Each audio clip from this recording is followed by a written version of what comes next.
Hey. Sorry, I've been sitting up for like a long time, so I'm just gonna lean against my dresser.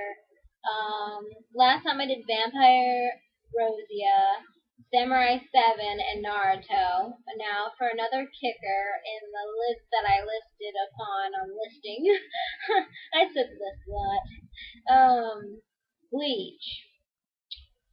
This one This one's good, but I kind of dislike when it goes really. This one was like in the hundreds and like 300s and I think maybe even 500 amount of episodes, and it just keeps going. And there's fillers like a lot often. I could do without some of that. But the main character's name is Ichigo, which translates into strawberry, which I find hilarious. Um, this kid can see, I guess we would call them Shinigami or spirits, but they have like their own spirit world or whatever, and they come to Earth sometimes. But he can see them and ends up they call them Soul Reapers. That's what they're called.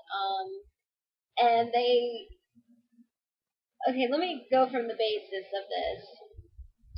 They have, when you die, you either become a Soul Reaper,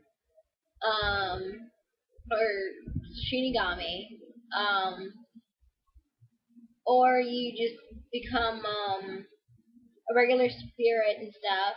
And if you become a Soul Reaper, you get a really cool sword. And if you learn its name, you can go from regular sword to Shikai, and then what's called Bankai, which is ultimate formation of awesomeness, which the sword transforms usually. They usually have like big swords sometimes.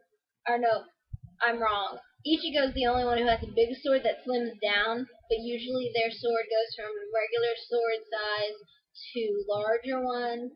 There's things called espadas, which are bad guys, sort of. I can't comply with them completely being bad guys. And then there's visors and hollows. It's really intricate, and you'd have to like sit down, and this would take you quite a few months, I would say, to watch every single episode ever of it. But it is really good, and I do approve of it. I can't say I disapprove of it because I actually really like it a lot. So next on the list is Sword Art Online, which came out actually not too long ago, maybe like a year ago or so. I saw it. Usually, when I start, where I get most of my anime from is Toonami, which comes on Saturday night. It starts at 12 and goes to like 6 in the morning. And if I see it on there, I'll go look it up. Usually on Hulu.com, which is Hulu.com, and they usually, if it's starting on there, they'll have all the episodes, and you can just sit there and watch through it. Most of the time, it's subtitled, so you because on TV they'll already have it in English, but if you don't mind reading it, it's a go for it kind of thing. Most of the animes I've watched have been in Japanese, and I have watched them with English subtitles because I don't feel like waiting on the next episode. I can't do it. I just can't wait. But Sword Art Online is you get it's a game. The characters put on what is like a helmet that puts you virtually into the game, and you unfortunately with this one, the way the person set it up, you can't escape from it. And if they pull off your helmet, you die. If they usually when they go into it, they find out they can't escape unless they defeat all 100 levels, and they're in there for a long time and stuff.